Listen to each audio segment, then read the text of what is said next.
છે તો એના સોનાના કેટલા કળશ? 1008 પણ નહીં, 108 પણ નહીં, હજી બહુ આગળ. તમે હજી બહુ પાછળ છો, હજી આગળ જાઓ થોડા. એ તો ટોટલ અભિષેક થાય. સોનું છે તો એના કેટલા કળશ? હવે તમને સ્નાત્રમાં જ મળશે, બધું તમને સ્નાત્રમાં મળશે. સ્નાત્રની એક કડી તમે મનમાં ગાવ એટલે ખ્યાલ આવી જશે.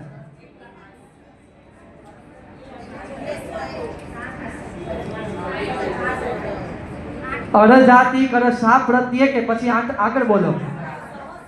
બધું સ્નાત્રમાં જ છે. અડજાતિ કળશ શા પ્રત્યે કે 8 જાતના કળશ ને દરેક જાતિના કેટલા? 8000. 8 8 સહસ એટલે 8000. એવા એક જાતિના 8000 હોય તો 8 જાતિ છે તો કુલ મળીને કેટલા થયા?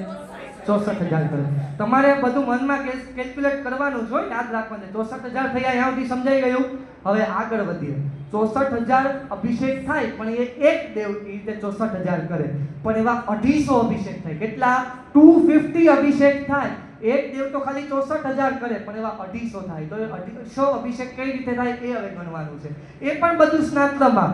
62 ઇન્દ્ર તણાતિયા 62 લોકપાલના 4. કેલ્ક્યુલેટરમાં કરવું હોય તો છૂટ, નતર મનમાં. 62 થઈ ગયા. 62 ઇન્દ્ર તણાતિયા 62 લોકપાલના 4 એટલે 62 + 4 66.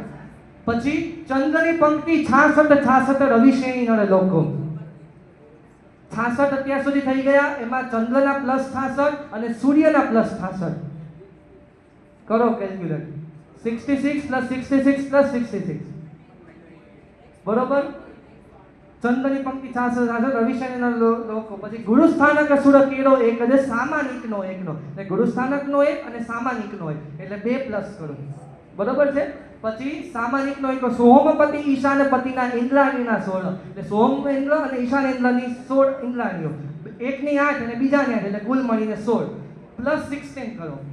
સોમપતિ ઈશાનપતિના ઇન્દ્રાણીના 16. પછી અસુરની 10 ઇન્દ્રાણી નાગની 12 કરે કલ્લોલ. એટલે અસુરની કેટલી? 10. 12 અસુરની 10 અને ઇન્દ્રાણી નાગની 12 કરે કલ્લોલ. અસુરની 10 અને નાગેન્દ્રની 12 એટલે 22 પ્લસ કરવાના. પછી આગળ વધો. જ્યોતિષ વ્યંતર ઇન્દ્રની 14 એટલે જ્યોતિષ દેવ હોય એમની ઇન્દ્રાણી 4 અને વ્યંતર દેવ હોય એમની ઇન્દ્રાણીઓ 4 એટલે +8 કરો. બંનેની 4 4 ઇન્દ્રાણીઓ. જ્યોતિષ વ્યંતર ઇન્દ્રની 14. પછી પરસદા 3નો એકો એટલે 3 પરસદાનો એક અભિષેક એટલે 1 પ્લસ કયો? કટકપતિ અંગરક્ષક કેરો એટલે કટકપતિનો એક અને અંગરક્ષક એટલે જે સેનાપતિ હોય એનો એક એટલે +2 કરો. કટકપતિ અંગરક્ષક એરો એક એક સુવી એકો પરચૂરણ સુરનો એક છેલો એટલે પરચૂરણ એટલે નાના મોટા જે દેવ બાકી રહી ગયા હોય એમનો બધાનો સાથે મળીને એક અભિષેક એટલે એમાં +1 કરો. કેટલા થયા? કર્યા કેલ્ક્યુલેટ કેમ ન કર્યા ને? કર્યા? તમે કેલ્ક્યુલેટ કરશો તો ખ્યાલ આવી જશે. આ રીતે 250 અભિષેક થાય. અલગ અલગ દેવ અલગ અલગ એમની ઇન્દ્રાણીઓ બધા સાથે મળી અને કુલ મળીને 250 અભિષેક થાય. તો 64000 મેં તમને ગણાવ્યા હતા હમણાં અને એમાં * 250 કરો કારણ કે 250 વખત અભિષેક થાય તો 64000 * 250 કેટલા થાય? 1 કરોડ અને 60 લાખ. આ પ્રમાણે 1 કરોડ અને 60 લાખ અભિષેક પરમાત્મા ઉપર થાય. સમજાઈ ગયું? હવે આટલા અભિષેક પરમાત્મા ઉપર થાય. કોઈકને પ્રશ્ન થાય પરમાત્મા તો આટલા નાના છે, એની બાલ્યાવસ્થામાં છે, શું પરમાત્મા આટલો અભિષેક સહન કરી શકશે? આપણે એક અભિષેક પણ કરીએ તો એનું વજન ઘણું બધું હોય જળનું, કારણ કે લિક્વિડ છે. લિક્વિડનું વજન તો રહેવાનું. પણ એવા 1 કરોડ ને 60 લાખ અભિષેક થશે તો શું પરમાત્મા સહન કરી શકશે? હા કે ના?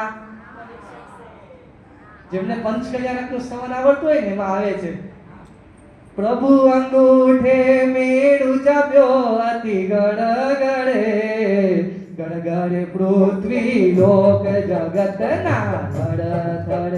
ઇન્દ્ર મહારાજે સંશય કર્યો કે કઈ રીતે પરમાત્મા આટલું અભિષેક સહન કરી શકશે? ત્યારે માત્ર પરમાત્માએ પોતાનો અંગૂઠો નીચે મૂક્યો ને આખો મેરુ પર્વત કંપાયમાન થઈ ગયો. વિચાર કરો, અંગૂઠાના સ્પર્શ માત્રની આટલી તાકાત હોય તો પરમાત્મા કેટલા શક્તિશાળી હશે. અને આ પ્રમાણે 1 કરોડ ને 60 લાખ અભિષેક પરમાત્મા પર થાય. આ પહેલો પ્રશ્ન અહીંયા પૂરો. બીજો પ્રશ્ન કે તમે સાંભળ્યું હશે કે વૃષભ રૂપ દ્વારા કોઈ ઇન્દ્ર મહારાજા અભિષેક કરે. મારો પ્રશ્ન એ છે કે કયા ઇન્દ્ર મહારાજા એ વખતે પરમાત્માને ખોળામાં લઈને બેસે અને કયા ઇન્દ્ર વૃષભ રૂપથી અભિષેક કરે? 2 જવાબ આપવાના છે. કયા ઇન્દ્ર મહારાજા ખોળામાં રાખે અને કયા ઇન્દ્ર મહારાજા વૃષભ રૂપથી અભિષેક કરે? શક્રેન્દ્ર મહારાજા શું અભિષેક કે ખોળામાં રાખે? અને અભિષેક વૃષભથી, તો સક્રેન્દ્ર અને સૌધર્મમાં શું ફરક? એક જ, બંને એક જ, ખાલી નામ અલગ છે. ઈશાન ઇન્દ્ર શું કરે? ખોટું. અહીંયા મેજોરિટીની ભૂલ થાય છે. તમે સ્નાત્ર બોલો, ઈશાન ઇન્દ્ર પ્રભુને ક્ષણથી રેખો, એટલે ઈશાન ઇન્દ્ર જો અત્યાર સુધી ઈશાન ઇન્દ્ર રાખે, એટલે ઈશાન ઇન્દ્ર હવે સૌધર્મ મહારાજાને કહે છે તમે અત્યાર સુધી પરમાત્માને રાખ્યા, થોડીક વાર મને આપો, હું ખોળામાં લઉં. એટલે ઈશાન ઇન્દ્ર પોતે ખોળામાં લે. હવે સૌધર્મ મહારાજા ફ્રી થયા, અત્યાર સુધી એમણે રાખ્યા હતા. પછી સૌધર્મ મહારાજા વૃષભનું રૂપ લે અને વૃષભ રૂપ કરી શૃંગ જને ભરી નવણ કરે પ્રભુ અંગે. એટલે જણાનું આ કન્ફ્યુઝન હોય. ઈશાન ઇન્દ્ર ખોળામાં લે અને સૌધર્મ મહારાજા વૃષભ રૂપથી અભિષેક કરે. બીજો પ્રશ્ન અહીંયા પૂરો થયો. ત્રીજો પ્રશ્ન, અભિષેક ડાયરેક્ટ ચાલુ ન થઈ જાય, કાંઈક સાઇન મળે. હવે તમે અભિષેકની શરૂઆત કરો, કોઈકનો આદેશ હોય ને પછી અભિષેક શરૂ થાય. પ્રશ્ન એ છે કોણ આદેશ આપે અને અભિષેકની શરૂઆત થાય? કયા ઇન્દ્ર મહારાજા આદેશ આપે? પ્રશ્ન. એ ઇન્દ્રનું નામ, કોના આદેશથી અભિષેકની શરૂઆત થાય? તો કે અચ્યુતપતિ હુકમે ધરી કરશા.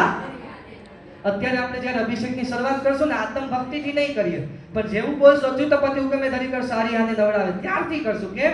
અચ્યુતેન્દ્ર મહારાજાએ આજ્ઞા કરી પછી અભિષેક કરવાનો છે. આવું તો ઘણું સ્નાત્રમાં અંદર જકડાયેલું છે. જો આપણે એક એક શબ્દ સમજીએ તો ખ્યાલ આવે. અને આ પરમાત્મા પર આટલા બધા અભિષેક થાય, પણ એ અભિષેક શા માટે? શું પરમાત્માને શુદ્ધ કરવા? ના, આત્મા પર લાગેલો કર્મમેલ ધોવાય ને એટલા માટે. હવે છેલ્લું પૂર્ણાહુતિનું ચરણ, બધાનું ધ્યાન પરમાત્મા સમક્ષ તમે પણ